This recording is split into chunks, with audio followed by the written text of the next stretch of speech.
และทราบจริยวัตรที่พระองค์ท่านได้บำเพ็ญมาเกี่ยวกับเรื่องของด้านพระศาสนาก็จึงคิดว่าสิ่งแรกที่ควรทำที่มาอยู่วัดประแดงก็คือว่านำเรื่องการตั้งกองทุนพระเจ้าติโลกราชสู่พิจารณาของคณะกรรมการวัดเมื่อวันที่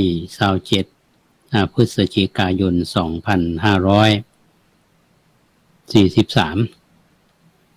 ก็ถือว่าที่ประชุมคณะกรรมการก็เห็นชอบก็โดยมีวัตถุประสงค์หลักก็คือเพื่อการส่งเสริมการศึกษาของพระภิกษุสามเณรเด็กและเยาวชนเพื่อสนับสนุนงานประเพณีและวัฒนธรรมงานอนุรักษ์ทรัพยากรสิ่งแวดล้อมนี่เป็นวัตถุประสงค์หลักๆที่แล้วจริงๆนั่นก็คือเรื่องส่งเสริมการศึกษาให้พระภิกษุสามเณรนับแต่นั้นมาเราก็มีการประชาสัมพันธ์ก็จำได้ว่าวันนั้นเป็นวันที่1 มกราคม 2543มีการทำบุญขึ้นปีใหม่1 มกราคมที่กลางหมู่บ้านอาตมาภาพก็กล่าวสัมโมทนีกถาณวันนั้นแล้วก็อ้างถึงมติที่ประชุมมีการจัดตั้งกองทุนพระเจ้าติโลกธาตุกองทุนเพื่อการเผยแผ่ธรรมและส่งเสริมการศึกษาญาติโยมท่านใดที่จะมีส่วนร่วมการตั้งทุนเริ่มประดมทุนในกองทุนพระเจ้าติโลกราชปรากฏว่ามีคุณมนพคุณมาลี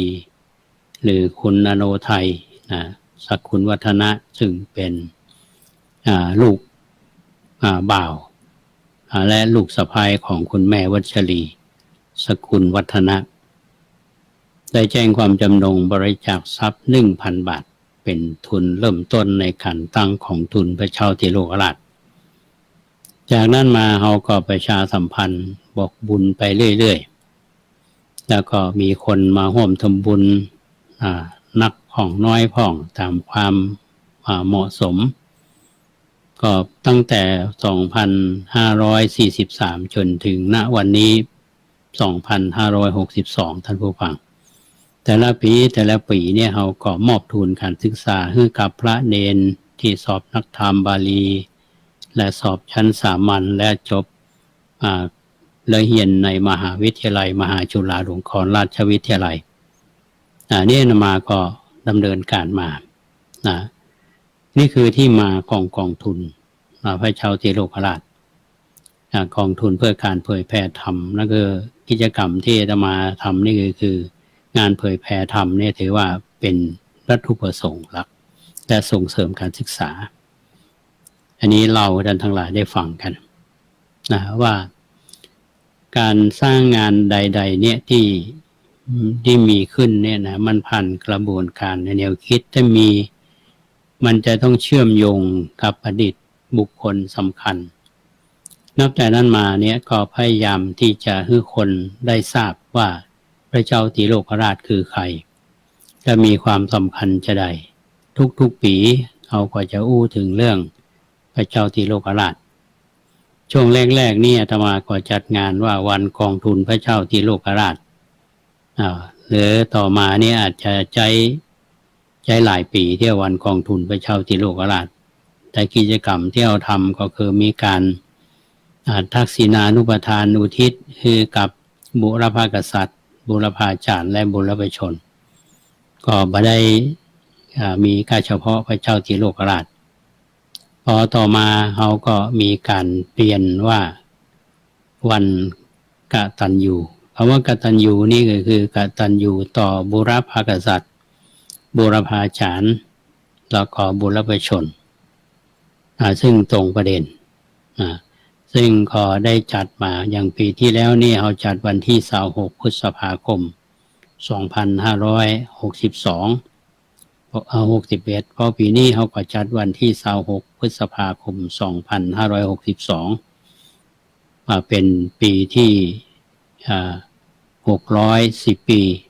ชาตการพระเจ้าติโลกราช ก็หมายความว่าถ้าพระองค์ท่านมีพระชนมายุอยู่เนี่ยท่านก็จะมีพระชนมายุครบ610 ปีเพราะฉะนั้นคำว่าติโลกราชเนี่ยก็จะมีความเคลื่อนไหวอยู่ตลอดเวลาก็เล่าให้พี่น้องท่านผู้ฟังได้ฟังกันว่ารายการร่มโพเฮานำเสนอในกองทุนพระเจ้าติโลกราชกองทุนพระเจ้าติโลกราชนี่มีความเป็นมาตั้งขึ้นมาจะใดไม่ใช่ว่านึกตั้งก็ตั้งแล้วก็มีความสำคัญและเชื่อมโยงกับบุคคลสำคัญทางประวัติศาสตร์แล้วก็จะส่งผลมาถึงคนในยุคปัจจุบันที่จะได้รับประโยชน์นั่นก็คือส่งเสริมการศึกษาของพระภิกษุสามเณรโดยเฉพาะในเรื่องของศาสนาเพื่อที่จะทำท่านเหล่านั้นเนี่ยจะได้เป็นคนที่มีความรู้ในทางพระศาสนาจะเป็นคนที่มีคุณภาพรับใช้งานพระศาสนาและเยาวชนก็จะได้ศึกษาอันนี้เป็นเรื่องที่เล่าสู่ท่านทั้งหลายได้ฟังกัน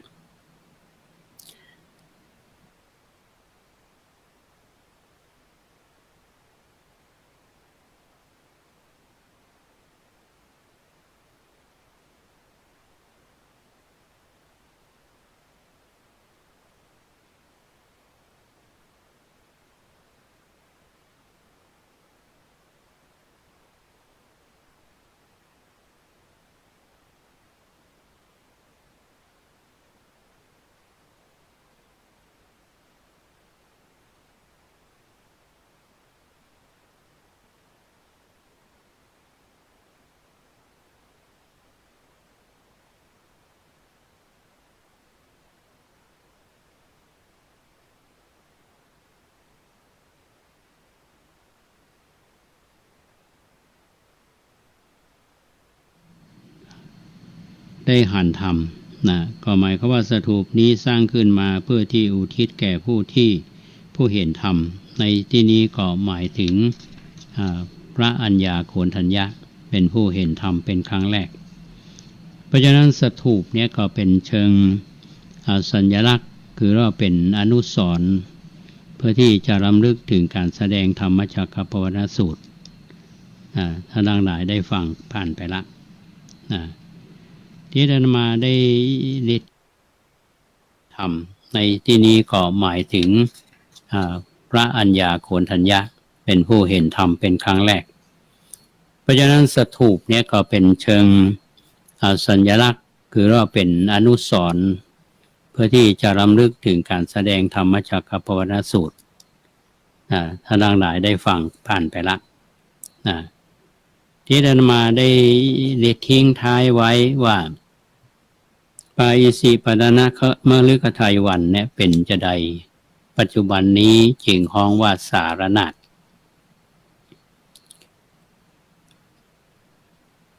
คำว่าสารนาถนี้เป็นคำที่ทางราชการในเปิ้นใจในปัจจุบันปาอิสิปตนะมฤคทายวันเมื่อตวานี้อาตมาก็ได้บอกคำว่าอิสิปตนะเนี่ยก็แปลว่าเป็นที่ขึ้นลงของพระฤาษีก็หมายความว่าฤาษีเนี่ยชอบมาที่เนี่ยคือตีเมืองสารนาถมาทำกิจกรรมร่วมกันฤาษีสมัยนั้นนี่ฤาษีเหาะกันมาบางทีก็ตกลงมาสถานที่นี้พยัญเฮาจึงใช้คำว่าอิสิปตนะอิสิก็คือฤาษีทีนี้มีคำต่อท้ายว่ามฤคทายวันมีคำต่อท้ายคำว่ามฤคทายวันนี่เพราะว่าป่าเป็นที่อาภัยเป็นที่พระราชทานแก่เนื้อซึ่งเขาดูตามศัพท์แล้วท่านผู้ฟังจะเห็นได้ว่าความว่ามิคะเนี่ยแปลว่าเนื้อเนื้อทายะนี่แปลว่าสิ่งที่ฮือและมอบคือวันก็แปลว่าป่าถ้าเขาจะรวมความกันแล้วเนี่ยก็ว่าป่าที่พระราชทานฮือเป็นที่อยู่ของหมู่เนื้อหรือว่าป่าเป็นที่พระราชทานอภัยแก่เนื้อหรือว่าป่าที่เป็นที่อยู่ยังบ่มีภัยแก่เนื้อซึ่งคำว่ามิคะเนี่ยในที่นี้หมายถึงพวกกวางตอนนี้อาตมาไปตอนนั้นก็ไปสวดมนต์ธรรมจักรปวัตนสูตรที่ธรรมเมกาสถูปนี่แหละ แล้วรอบๆนั้นก็มีขวางมีเนื้ออยู่นะครับนี่เป็นความหมายทีนี้ในเรื่องนี้มันมีชาดกที่ได้อู้ถึงที่เชื่อมโยงอยู่ตรงนี้อยู่เพิ่นบอกว่ามีเรื่องราวอันที่พระเจ้าแผ่นดินเนี่ยเสด็จไปล่าเนื้อในป่าซึ่งเป็นอุทยานเนี่ยเป็นประจำเพื่อความสนุกม่วนงานบางทีก็ทำมาเป็นอาหารที่เสวยพวกเนื้อนี่ก็เลยหันว่าถ้าขืนคือพระเจ้าแผ่นดินล่าเนื้ออย่างนั้นน่ะกูวันเนี่ยนะหมู่เขาก็จะเดือดร้อนตลอดเวลาอยู่กันบ่เป็นสุขก็เลยมาปรึกษาหารือกันว่าควรจะจะใดจะมีวิธีทำจะใดมีข้อตกลงอย่างพ้องกับพระราชาแล้วก็จัดวาระลำดับกันก็บอกว่าจับไปวันละตัวทีนี้ก็มีเรื่องราวที่กล่าวกับพระโพธิสัตว์ที่ช่วยแม่เนื้อซึ่งวันหนึ่งเนี่ยมีวาระของแม่เนื้อลูกอ่อนก็จะต้องเข้าไปคือว่าตามลำดับ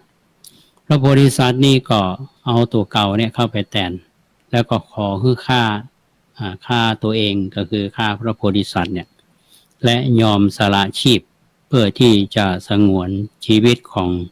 เนื้อแม่ลูกอ่อนนั้นไว้และก็ได้มีโอกาสได้เลี้ยงดูลูกเป็นการแสดงน้ำใจของพระโพธิสัตว์ที่มีความเมตตากรุณาอย่างสูงถึงกับยอมเสียสละชีวิตของตัวเองเรื่องราวเหล่านี้ก็ทรงทราบถึงพระราชาท่านผู้ฟังก็เป็นเหตุให้พระราชานี่พระราชทานอภัยแก่พวกเนื้อพวกกวางทั้งหลายที่ในป่าทั้งหมดก็เนื่องมาจากการที่ความเสียสละของพระโพธิสัตว์และเป็นป่าที่เป็นอุทยานนั้นได้กลายเป็นที่พระราชทานอภัยหรือว่าการอยู่อย่างบ่มีภัยของบรรดาเนื้อนั้นที่เข้าใจว่าปาอิสิปัตนะมฤคทายวันเนี่ยนะมันมีความหมายอิสิปัตนะมฤคทายวันคำว่าณสถานที่แห่งนี้เป็นที่ตกแห่งฤาษีเป็นที่ชุมนุมของฤาษีในสมัยนั้นแล้วก็ป่าแห่งนี้เป็นที่ให้อภัยแก่เนื้อก็มีดังที่กล่าวไปก็เพื่อที่เราจะได้รู้ความหมายว่าเขาฟังวัดยันบดายว่าป่าอิสิปัตนะมฤคทายวันถ้าความหมายจริงๆนั่นคืออย่างเพราะฉะนั้นอันนี้อาตมาก็เลยมาย้ำเตือนให้ท่านทั้งหลายว่าคำว่าปาอิสิปัตนะมฤคทายวันเนี่ยนะบาเดียวนี้คือเขาห้องว่าสารนาฏสารนาฏเนี่ยเปิ้นคำว่าเนี่ยสารนาฏเปิ้นก็เข้าใจกันว่าจะกรอนมาจากคำว่าสารนังคะนาถะหรือว่าสารนังคนาฏซึ่งก็แปลว่าที่เปิ้งของเนื้อคำว่าสารังคะเนี่ยแปลว่าเนื้อนาทะแปลว่าที่พึ่งหรือว่าที่เปิ้งเพราะฉะนั้นในป่าเนี่ยเนื้อทั้งหลายนี่อยู่กันด้วยความปลอดภัยและก็มีความสุขสวัสดีเพราะได้พระโพธิสัตว์และพระราชาเป็นที่พึ่งนี่เป็นเรื่องราวและความเป็นมาท่านผู้ฟังและเกี่ยวกับประวัติสถานที่ก็พอที่จะให้เราได้ทราบเป็นสาระสำคัญเพราะฉะนั้นต่อไปนี่เราพอเปิ้นบอกว่าปาอิสิปัตนะมฤคทายวันเนี่ยแล้วเราก็จะเข้าใจละว่าภาพมันเป็นจะไดในณวันนั้นเมื่อก่อนที่เกิดเหตุที่สมัยพระพุทธเจ้าท่านแสดงปฐมเทศนาแก่ปัญจวัคคีย์เนี่ยมันสภาพมันเป็นจะไดถึงว่ามีการเวลามันจะเปลี่ยนนะครับแต่สิ่งเก่าๆเนี่ยมันยังอยู่เป็นหลักฐานอย่างทำเมกาสถูปเนี่ยที่ว่าเป็นสถูปที่ได้ให้เห็นธรรมเนี่ยที่เป็นการอนุสรณ์ให้กับเขาเนี่ยล้ำลึกนึกถึงคนที่ได้ถึงธรรมได้หันธรรมเนี่ยก็คือท่านพระอัญญาโกณฑัญญะอันนี้ก็คิดว่าจะเป็นประโยชน์แก่ท่านผู้ฟังแล้วก็มีแถมกรรมหนึ่ง ที่เขาได้ยินกันเสมออิสิปตนะมฤคทายวันเนี่ยแขวงเมืองพาราณสีถ้าเมืองที่เราเคยฟังก็เหมือนกันนะมันจะมีคำว่าเมืองปาราณสีพอน้อยพอนานเพื่อนก็ว่าถึงป้าจารย์ก็อย่างที่เพื่อนทุเจ้าเพื่อนเทศธรรมเนี่ยจะมีคำว่าปาราณสีเพราะฉะนั้นเรามาเรียนรู้มาทราบถึงทรัพย์ถึงความเป็นมาของเมืองพาราณสีสักหน่อยก็จะดีเพื่อประดับความรู้เมืองพาราณสีเนี่ยเป็นเมืองใหญ่มีในสมัยครั้งพุทธกาลท่านผู้รู้ท่านบอกว่าพาราณสีเนี่ยตั้งชื่อขึ้นมาตามชื่อของแม่น้ำสองสายดูว่าสายไหนพ้องที่อยู่ในเขตเมืองนี้ก็คือแม่น้ำพารณาหรือว่าห้องแถมอย่างหนึ่งวรุณาบวกกับแม่น้ำแถมสายหนึ่งชื่อว่าอสีก็รวมกันเป็นสองชื่อก็เป็นพาราณสีเนี่ยท่านผู้ฟังแม่น้ำชื่อว่าพารณาหรือว่าวรุณาบวกกับอีสีก็เป็นพาราณสีเมืองพาราณสีนี่เป็นเมืองใหญ่ในสมัยครั้งพุทธกาลก็ที่เหตุว่าเมืองพาราณสีเนี่ยเป็นเมืองใหญ่เช่นเดียวกันนะกับเมืองราชคฤห์เนี่ยเมืองพาราณสีสาวัตถีคือเมืองพาราณสีนี่หลังๆมาก็ได้เสื่อมอำนาจแต่ก่อนนั้นเมืองพาราณสีเป็นเมืองหลวงแคว้นชื่อว่าแคว้นกาสีแคว้นกาสีเป็นแคว้นใหญ่โกศลกาสีโกศลวัชชีมันละเจตีวังสะกุรุปัญชาละสุรเสนาอาสกะอวันทีคันธาระกัมโพชะที่เฮาท่องสมัยที่เรียนนักธรรมกันแคว้น16แคว้นเป็นแคว้นกาสีก็เป็นเมืองแคว้นที่มีความรุ่งเรืองในสมัยก่อนพุทธกาลก็มีพระเจ้าแผ่นดินปกครองอยู่ก็ห้องกันว่าพระเจ้าพรหมทัตเนี่ยเขาจะว่าคำว่าพรหมทัตเนี่ยนะมีเรื่องราวในชาดกเป็นจำนวนมากเป็นชาดกเป็นจำนวนนักที่เกิดเมืองพาราณสีเนี่ยพระเจ้าพรหมทัตในวรรณกรรมของไทยเขานี่จะคุ้นๆนะถ้าว่ามีเรื่องของพระเจ้าพรหมทัตเนี่ยนะคล้ายกับว่าพระเจ้าพรหมทัตเนี่ยมันเหมือนกับชื่อตำแหน่งนะเพิ่นบอกว่ามันเป็นชื่อตามราชวงศ์ก็หมายความว่ากษัตริย์องค์ใดในราชวงศ์นี้เมื่อขึ้นครองราชย์ก็ฮ้องว่าพระเจ้าพรหมทัตหมดแต่ก่อนนั้นพระเจ้าพรหมทัตครองเมืองราชสมบัติในเมืองพาราณสีในแคว้นกาสีเนี่ยซึ่งเป็นแคว้นที่เป็นเอกราชแต่แคว้นกาสีเนี่ยมาได้ขับเคี่ยวทำสงครามกับแคว้นโกศลหมายความว่าได้ขับเคี่ยวกันมาตลอดในที่สุดนี่ก็เสียให้กับแคว้นโกศลเมืองพาราณสีนี่เกิดใหญ่ต่อมาก็มาเป็นขึ้นกับแคว้นโกศล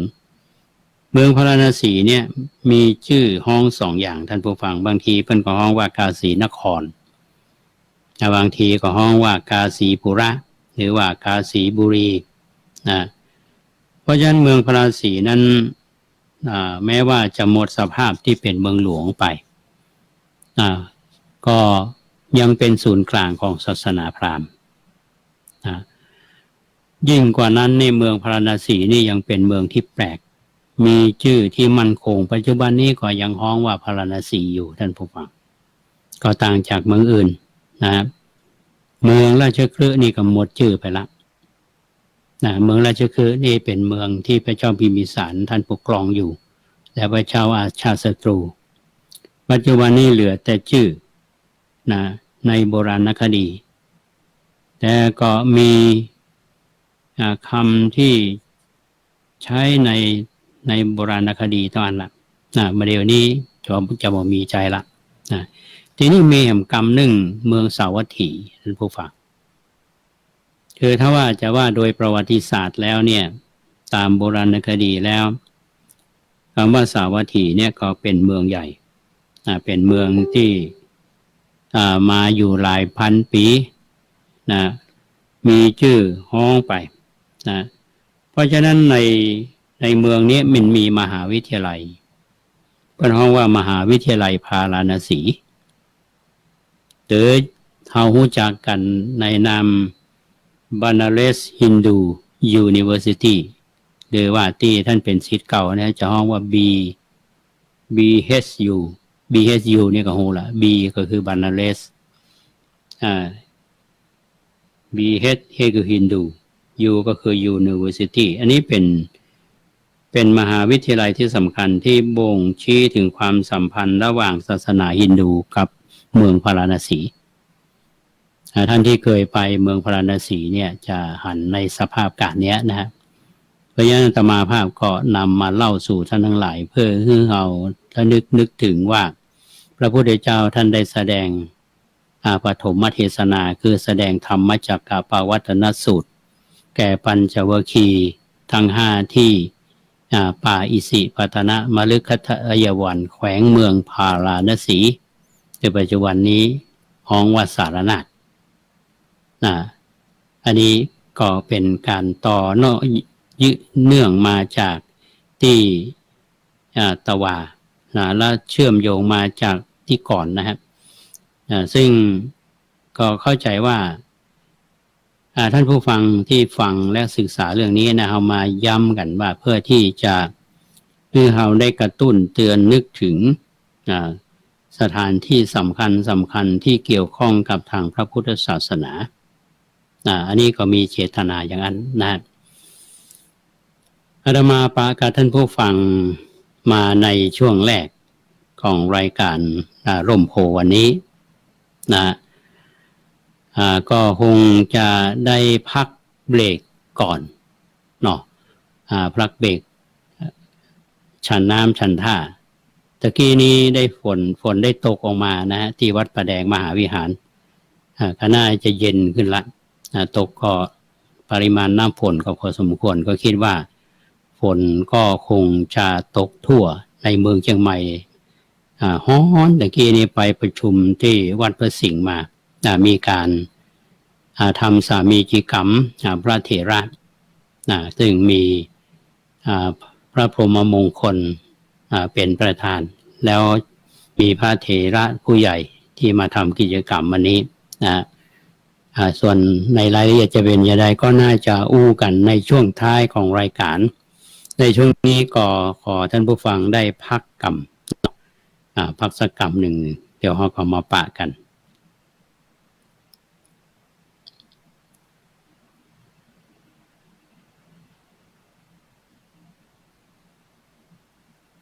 ก่อนที่จะพักเนาะก็ต้องขอบคุณท่านที่เข้ามาร่วมรายการเราเนาะก็มีคุณกฤษกรสิริพานิชอันนี้ก็เป็นศิษย์มจร.บอกว่าเย็นสบายเจ้าฝนตกทั่วเวียงเจ้าน่าบอกรายงานน้ำฝนด้วยคุณไพรัตน์ทวีระวงสาธุเจ้าข้าคุณอาคณิตศรีดารัตน์เข้าร่วมมาแล้วและท่านพระครูสังฆรักษ์ประจวบวุฒิจรีท่านด็อกเตอร์ซึ่งเป็นเลขานุการเจ้าคณะอำเภอดอยสะเก็ดมาหัวดอยสะเก็ดฝนตกก็ท่านด็อกเตอร์ตะกี้กับปะกันที่วัดประสิงห์แล้วก็มีคุณยุทธโฮมวิดีโอคุณยุทธโฮมวิดีโอนี่ก็ต้องหันภาพทั้งหลังเนี่ยท่านผู้ฟังนี่คือฝีมือของยุทธโฮมวิดีโอนะครับที่ท่านได้ถ่ายวิดีโอไว้แล้วที่เป็นภาพเคลื่อนไหวได้ให้เราดูในบริเวณวัดประแดงเฮานี่ก็ต้องเป็นฝีมือของท่านพระครูสมุวิศวัตรวรกิจโจท่านผู้อำนวยการสถานีและควบคุมเสียงอยู่ขณะนี้แล้วก็ยังมีคุณแม่ทองเหรียญทิพย์กนกคุณแม่ทองเหรียญนี่เป็นผู้ที่คือการสนับสนุนทำให้เกิดกิจกรรมเนี้ยฉากในห้องส่งสีน้ำเงินคุณแม่คนไปซื้อมาเป็นเจ้าภาพได้ทำเมื่อเราได้มีภาพสวยๆนี่ที่อยู่เบื้องหลังเนี่ยคุณยุทธโฮมวิดีโอบอกว่าสาธุครับอาจารย์กำลังอยู่ในรถภาพดีเสียงดีครับน่าจะฝนตกอยู่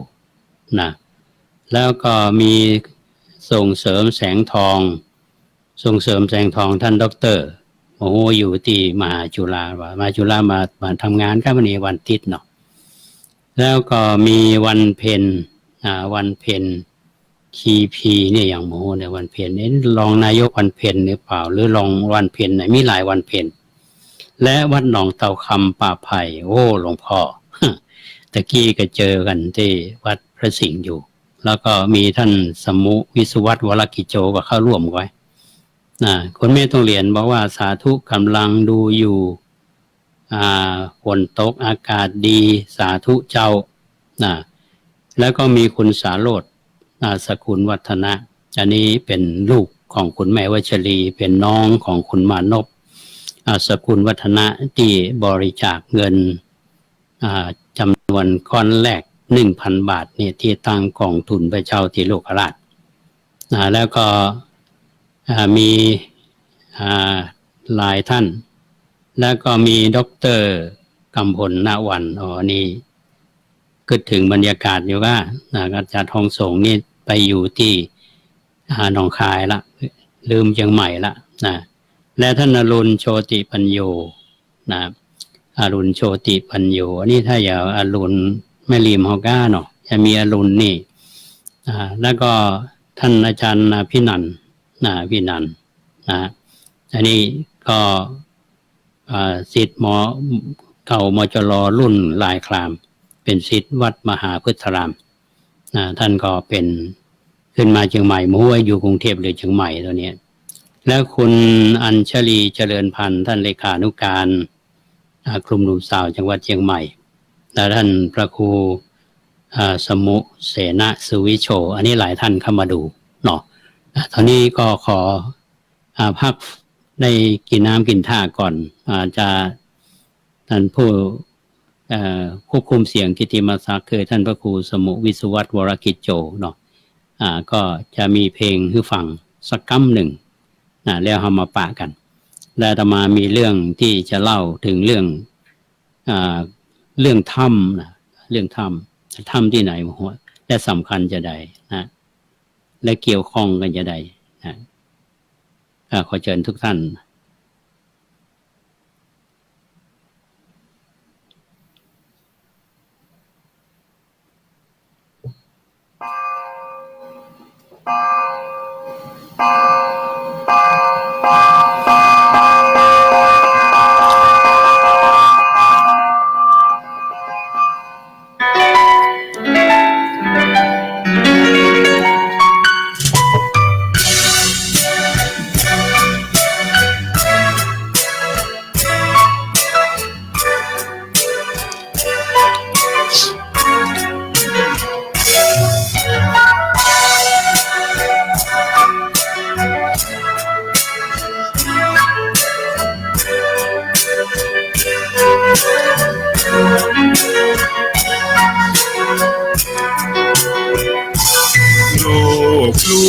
ชวนให้คิดอนิจจังทุกสิ่งไม่ยั่งยืนจีรังย่อมผูกพังตามกาลเวลาจะฝืนให้ยั่งยืนจนสิ้นโลกาอย่าได้หวังดังปรารถนาองค์พระพุทธาท่านตรัสสอนไว้เกิดแล้วคงไม่แคล้วต้องชราแก่อาคราวแก่สมปัญญาทั่วภารามีโถมไปเจ็บทุกข์ย่อมเวียนวนมีพ้นใครๆสัตว์โลกล้วนรู้แน่แก่ใจเกิดแก่เจ็บตายหลีกไปไม่พ้นหลงคิดหลงจิตอัตตาว่าใจแจ้งกำมลแม้นใครปรองได้คงสุขล้นชีวิตมีมองมนเกิดมาเป็นคนสมบูรณ์ดับหายเพียงร่างกายไว้ชีวาใจ แต่กุศลผลกรรมทำมาย่อมแปลงค่ากลายเป็นทุนส่งผลให้ทุกคนเวียนวนไม่สูญสุขและทุกข์เป็นไปตามทุนที่พวกคุณได้ก่อทำมา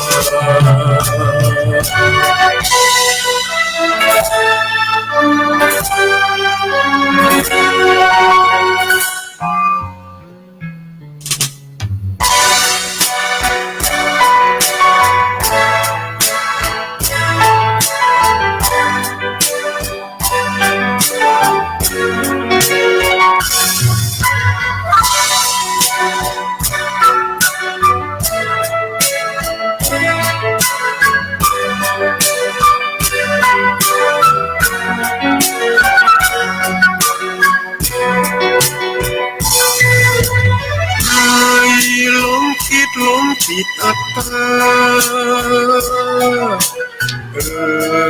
ว่าใจแจ้งกำมล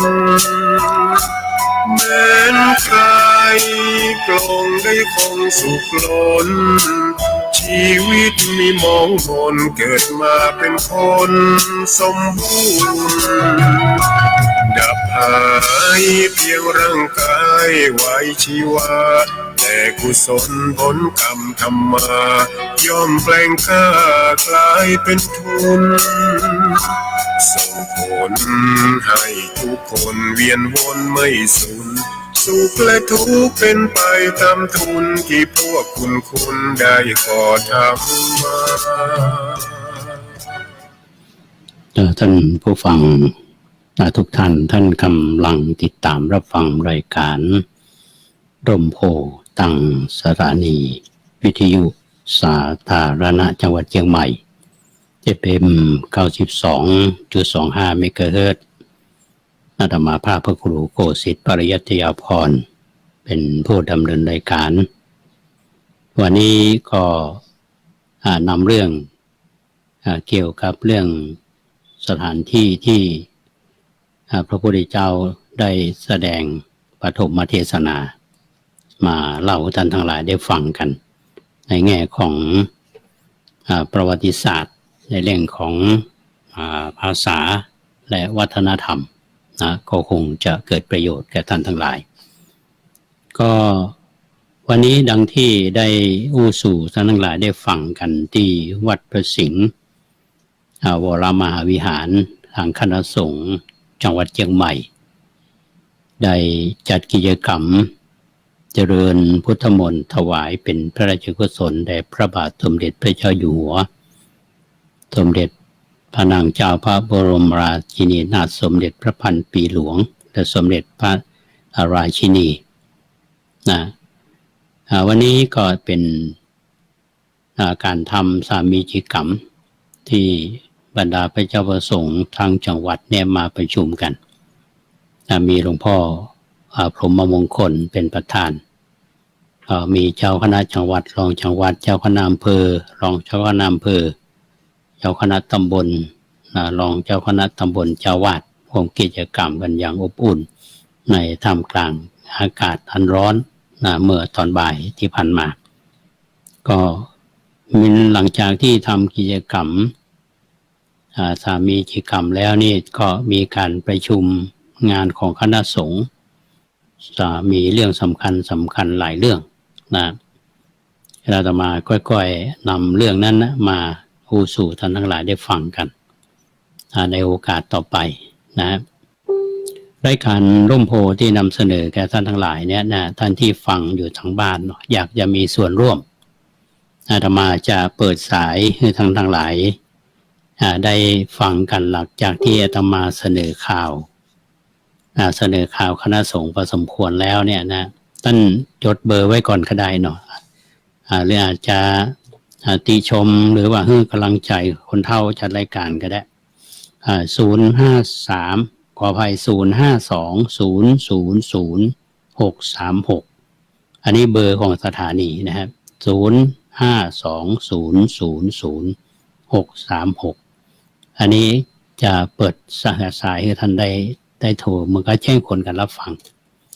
ช่วงเวลาที่มีอยู่นี้ก็ประมาณสัก10 นาที10 กว่านาทีเนี่ยนะครับที่อาตมาจะนำเรื่องมาเล่าให้ท่านทั้งหลายได้ฟังเนี่ยนะครับอาตมาภาพได้มีโอกาสได้ไปศึกษาต่อที่มหาวิทยาลัยดร.บาบาซาฮิบอัมเบกามารัตวดายูนิเวอร์ซิตี้เนี่ยหรือว่ามหาวิทยาลัยอลังกบาทที่เขาห้องกันนะครับในช่วงเวลาที่อาตมาได้ศึกษาอยู่ตั้งแต่ปี2537เนี่ยถึง2540หรือ41นี่ปิกมาช่วงดังกล่าวนี้มีคณะที่ไปจาริกบุญแสวงบุญเนี่ยก็คือพระพรหมคุณาภรณ์สมณศักดิ์ในตอนนั้นนะก็ปัจจุบันนี้คือสมเด็จพุทธโฆษาจารย์ท่านผอ.ประยุทธ์โตนะที่เรารู้จักกันท่านได้เดินทางไปมีพร้อมกับญาติโยมได้ไปที่ในอินเดียเนี่ยท่านก็ไปถึงไหนท่านก็เล่าให้ฟังอาตมาก็ในฐานะที่อยู่อลังกบาทเนี่ยก็มีโอกาสได้ต้อนรับพระนักศึกษาไทยบอกว่าจากมหาวิทยาลัยเดนลีเพื่อลงมาศึกษาจากมหาวิทยาลัยนากาปูที่เมืองนากาปูหรือมหาวิทยาลัยปูเน่ที่เมืองปูเน่เนี่ยมักจะมาที่อลังกบาทแล้วมาดูธรรมมาศึกษาประวัติศาสตร์พุทธศาสนาคือทำอาจันตากับทำเอโรลาซึ่งในตอนนั้นเนี่ยอาตมาก็ทำหน้าที่อำนวยความสะดวกเพื่อนนักศึกษาไทยนะก็จำได้ว่ามันผ่านมาหลายปีแล้วแต่พระพรหมคุณาภรณ์พร้อมกับคณะนี้เพิ่นเดินทางไปไปที่ทำอาจันตาและทำเอโรลาเนี่ยเพิ่นอู้ไว้นะอาตมาไปอ่านในหนังสือเนี่ยจาริกบุญจารึกธรรมนั่นบอกว่าก็มาว่ามันก็ไปใจไปแอลแปลว่าไปศึกษาได้ไปเรียนรู้ณสถานที่นั้นๆและก็โยงเอาเรื่องที่เกี่ยวกับเรื่องของธรรมเนี่ยเข้ามาอาตมาอ่านว่ามันเป็นเรื่องที่เราจะต้องเข้าไปอ่านไปต้องไปเรียนรู้นะพระเดชพระคุณท่านได้หมู่คณะฟังในหัวข้อที่ว่ารักษาธรรมคือรักษาความเป็นไทยที่โรงแรมแอมบาสเดอร์อาจันตาอลังกบาทวันศุกร์ที่24 กุมภาพันธ์ 2538 เวลา 5:40 2538เนี่ยอาตมาก็เรียนอยู่ที่มหาวิทยาลัยดร.บาบาซาฮิบอเมริกาก็คือที่อลังกบาทแต่ว่าบ่ได้มีโอกาสได้ถวายการต้อนรับท่านท่านได้อู้ถึงว่าธรรมอาจันตาและธรรมโลลาเนี่ยเพิ่นบอกว่าอาตมาได้มีความรู้น้อยเพราะว่าเป็นเรื่องของพระพุทธศาสนายุคหลังบ่มีกัมปีและก็ในเมืองไทยเฮานี่ก็บ่ก้อยรู้เรื่องของพุทธศาสนาในประเทศอื่นแม้แต่อินเดียที่เป็นต้นของแหล่งเนี้ยในเมืองไทยเฮานี่ก็เรียนพุทธประวัติกันก็เอาแต่ความเป็นมาในพระชนชีพแล้วก็พุทธกิจของพระพุทธเจ้ามาถึงปรินิพพานต่อมานั้นเฮาก็มาเรียนกันเรื่องสังคายนากันเล็กๆน้อยๆพอฮู้ว่ามีการสังคายนาครั้งสำคัญกี่เตื้อแต่ละเตื้อเนี่ยป่าโลภเหตุอะไรอย่างแล้วก็ทำกันที่ไหนแล้วก็ก้าวข้ามไปเลยคือว่าเล่าเรียนเหตุการณ์ระหว่างนั้นดังนั้นพุทธศาสนาในอินเดียเนี่ยพระสงฆ์ในประเทศไทยเฮาก็แทบจะบ่ฮู้เป็นเรื่องราวที่จะต้องอาศัยจากการค้นคว้าด้วยตัวเองอันนี้พระเดชพระคุณท่านได้กล่าวนำว่าแล้วท่านก็ได้พูดถึงเรื่องของธรรมอาจันตาและอโรรา สำหรับเรื่องถ้ำอาจันตาและถ้ำเอโลลาเนี่ยเป็นเรื่องราวของพุทธศาสนาในอินเดียยุคหลังซึ่งจะห้องได้ว่าเป็นพุทธศาสนาของอินเดียในโดยเฉพาะเฮาก็ยิ่งมีความรู้น้อยแต่ถึงจะรู้น้อยเฮาก็หาอ่านเอกสารต่างๆเอาได้และก็ไม่ใช่ว่าอินเดียเนี่ยก็จะรู้นักกว่าเขาเองก็รู้น้อยเหมือนกันเพราะว่าชาวอินเดียเนี่ยแทบจะมีความรู้เรื่องเหล่านี้เลยก็มีพ้องที่อาศัยฝรั่งนักกว่าทั้งนี้เพราะว่าถ้ำอาจันตาเนี่ยและถ้ำเอโลลาเนี่ยเป็นสถานที่สำคัญที่ถูกทอดทิ้งมาเป็นเวลาเมินละก็คิดว่าประมาณ 7-800 ปีมาถึงจนกระทั่งเป็นป่าที่รกชัดไปเพราะมันเป็นของที่อยู่ในภูเขาเป็นถ้ำแล้วก็แถบนั้นสมัยก่อนก็สันนิษฐานว่าจะมีป่ามีต้นไม้นักในปีพุทธศักราช 2362 เนี่ยคือคริสตศักราช 1819 มีทหารอังกฤษท่านผู้ฟังคนหนึ่งสังกัดกองทัพที่เมืองมัดรัสก็เดินทางมาล่าสัตว์แล้วก็มีเรื่องเล่าว่าเมื่อล่าไปต่อหนึ่งเข้าไปเนี่ยก็ตามกวางไปที่หนีไปก็ไปในถ้ำแล้วก็ตัวเอมาก็มาเจอถ้ำอาจันตาก็ได้ปะสิ่งที่ประหลาดและมหัศจรรย์นี่เป็นเรื่องของคนอังกฤษที่มาปกครองอาณานิคมตอนที่อินเดียตกเป็นเมืองขึ้นของอังกฤษการที่พวกอังกฤษได้มาค้นพบ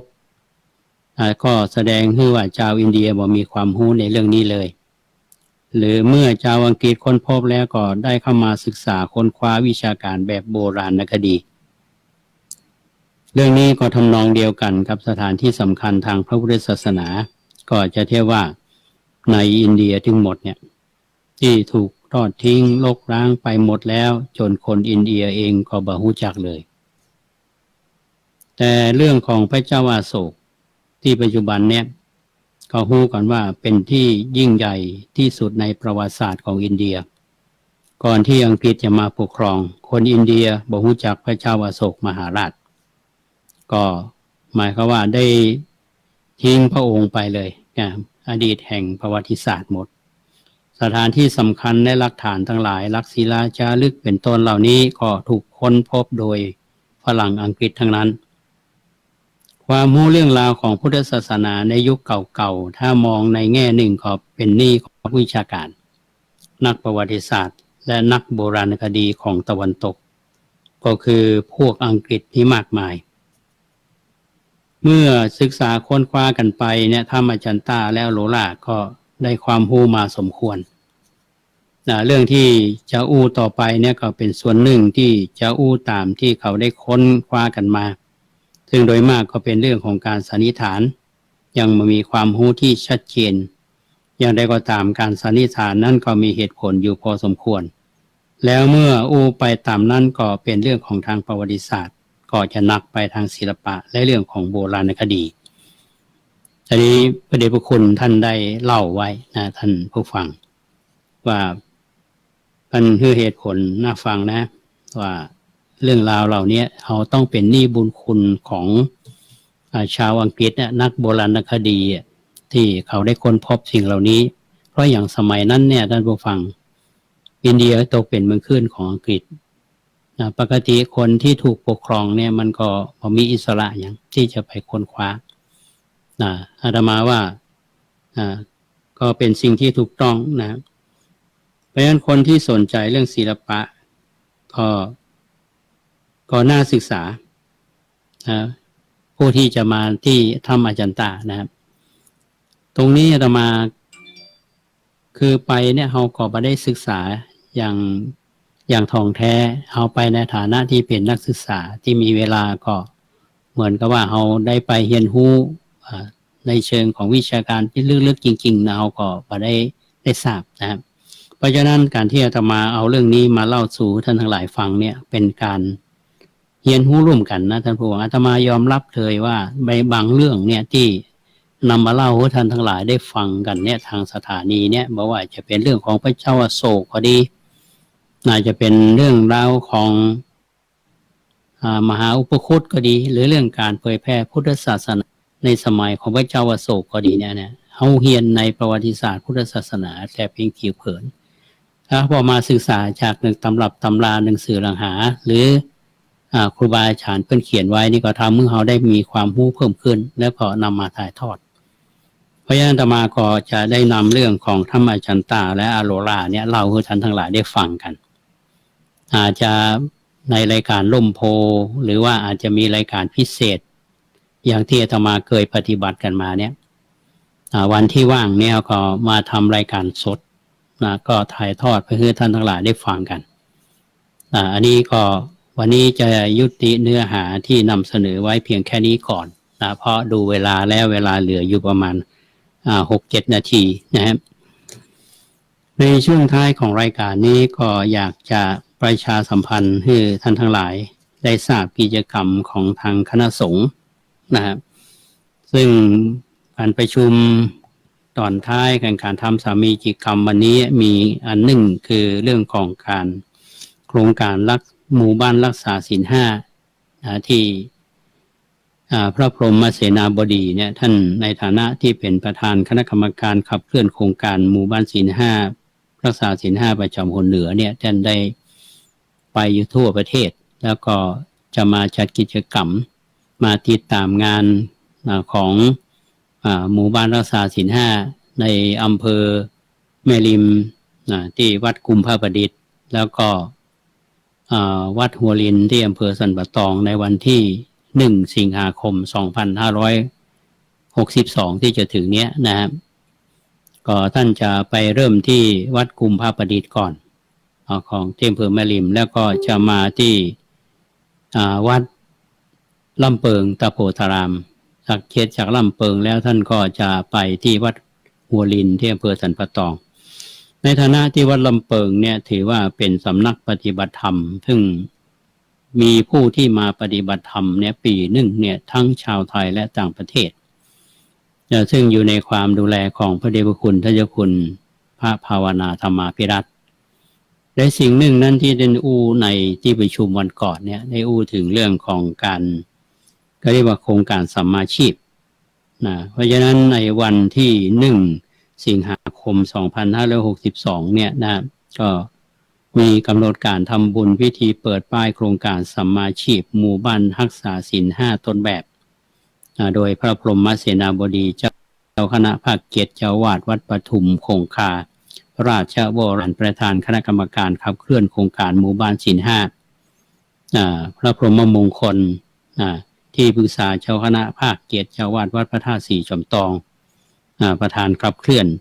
โครงการหมู่บ้านรักษาศีล 5ประจำคนเหนือที่วัดลำเปิงเนี่ยมีกำหนดการช่วงเวลาบ่ายโมงนี่พระพรหมเสนาบดีเจ้าคณะภาค7เนี่ยท่านก็จึงเป็นประธานคณะกรรมการขับเคลื่อนโครงการสร้างความปรองดองสมานฉันท์โดยใช้หลักธรรมทางพุทธศาสนาหมู่บ้านรักษาศีล 5เป็นประธานฝ่ายสงฆ์พร้อมคณะก็เดินทางมาสู่สถานที่ประกอบพิธีประธานฝ่ายสงฆ์จุดธูปเทียนธูปกล่าวนำบูชาพระรัตนตรัยมัคคานายกอาราธนาศีลประธานสงฆ์อาราธนาที่มาเจริญพุทธมนต์หรือศีลพระพรหมเสนาบดีเจ้าอาวาสเจ้าคณะภาค7เนี่ยเป็นประธานแล้วก็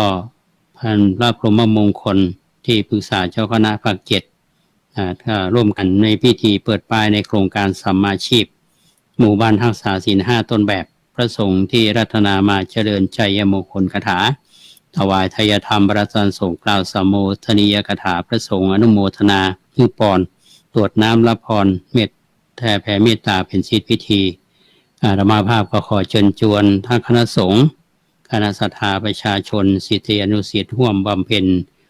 บุญในครั้งนี้โดยพร้อมกันอันนี้คือวันที่1 สิงหาคมเราเน้นย้ำแห่งมันหนึ่งก็คือโครงการธรรมสัญจรของคณะสงฆ์ตำบลสุเทพซึ่งทางเทศบาลตำบลสุเทพได้อุดหนุนงบประมาณเอาได้ดำเนินการมาครั้งที่1วันที่26 พฤษภาคม 2562ที่วัดช่างทองแล้วก็ครั้งที่2เนี่ยวันที่23 มิถุนายน 2562 ที่วัดใหม่ห้วยทรายแต่ครั้งต่อไปเนี่ยครั้งที่3มีวันที่11สิงหาคม2562ที่วัดผาลาดท่านพระครูธีระสุตพจน์ได้ฝากย้ำมาว่าวันนี้ก็คือวันที่11สิงหาคมเนี่ยกิจกรรมเราจะเริ่มบ่ายโมงเนอะเป็นเมื่อวันเมื่อคืนบ่สะดวกเนาะแล้วก็วันที่22กันยายน2562ที่วัดศรีโสดาเจ้าเป็นวันกตัญญูแล้วมะแรงก็วันธรรมสัญจรปิดโครงการธรรมสัญจรอาราธนาพระเดชพระคุณท่านเจ้าคุณพระภาวนาธรรมาภิรัตน์ได้เทศนาธรรมและทางเทศบาลก็จะได้ร่วมกันทอดกฐินช่วยบุคลากรทางการแพทย์เพราะฉะนั้นก็อาตมาภาพขอเชิญชวนท่านทั้งหลายไปร่วมกิจกรรมกันก็ขอให้เป็นส่งข่าวนะสำหรับท่านที่อยากจะอู้จากันก่อนที่จะล่ำลากันก็ได้เวลาอยู่ 2-3 นาทีท่านก็สามารถที่จะโทรเข้ามาได้เนาะใช้หมายเลข052000636อันนี้เบอร์ที่ห้องส่งตอนนี้มีผู้เข้ามาร่วมมีพลทหารคิรินทร์หินคงอันนี้ถ้าจะไปเล่านิทานตอนแมลงอะไรเนี้ยสถานีวิทยุ106มั้งของมหาจุฬาแล้วก็มีคุณสุภักดิ์ชัยปิ่นอันนี้โมโหว่าอยู่ที่ไหนว่าล่างข้างสถานีเนี่ยค่ะสุภักดิ์ชัยปิ่นเนาะแล้วก็สีพรกันอย่างเนี้ยฮะอาตมาเนี่ยบอกใครอ่านมากันไก่ลงไปบอกชัดเนาะแล้วก็มีคุณมนูเนาะอันนี้ศิษย์เก่าวัดประแดงอันเนี้ยก็เพิ่นบอกว่าฟังรายการเขาเนี่ยมีทักษะในการอู้เพิ่นว่าอาตมาก็อย่างว่าทักษะจะได้ที่นำไปใช้ได้นะอันนี้ฟังแล้วก็ชื่นใจนะเป็นลูกศิษย์ของวัดประแดงเขาเนี่ยที่เป็นทหารอยู่นะแล้วก็มีคุณตินชาติเนาะตินชาติปัทวีวรกุลอันนี้ที่เพิ่งเข้ามามั้งเนาะมโหอยู่ไหนเนอะเนี่ยนะต้องอนุโมทนาอย่าอยู่เชียงใหม่ก็อยู่ไหนหมอว่าเนาะมีสายเข้ามาเนาะ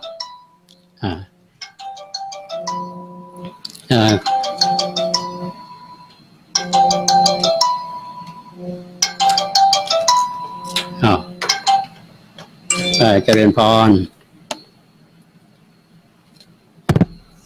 ฮัลโหล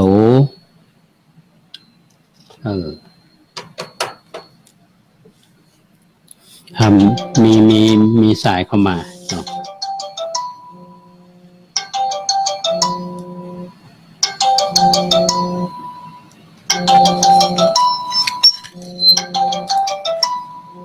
ฮัลโหล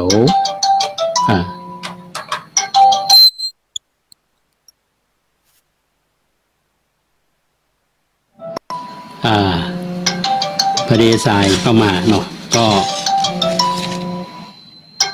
เดี๋ยวต้องมีสายเข้ามาเบอร์ขอเจริญพรจ้ะโทรจากทางไหนใช่วัดฝั่งมีจังหวัดเชียงรายไหมครับฟังรายการอยู่หรือเปล่า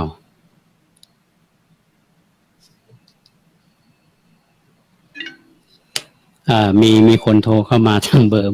มือถือก็ต้องขออภัยนะว่าโทรเบอร์ของสถานีนะครับวันนี้ก็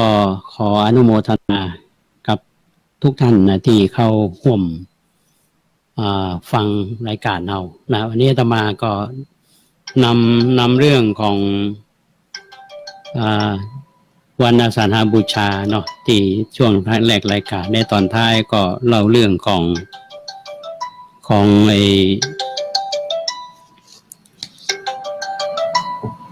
เรื่องธรรมนะซึ่ง